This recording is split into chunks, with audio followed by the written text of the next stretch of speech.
Okay, let's get real about spending. We all love a bit of fun, right? But here's the key, do it smartly. No one wants a financial roller coaster because of uncontrolled spending sprees. Here's my rule.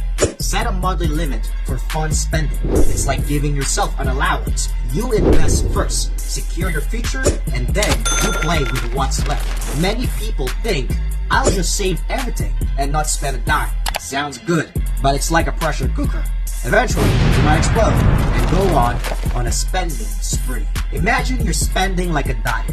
If you never allow yourself a treat, you might end up devouring a whole cake in one sitting. But if you have a small treat regularly, under control, you won't feel deprived. So, what's your strategy for smart spending? How do you balance saving with enjoying life? Share this video to help others with their spending habits. Drop a like or a comment with your strategies or struggles. Let's master our finances with discipline and enjoyment.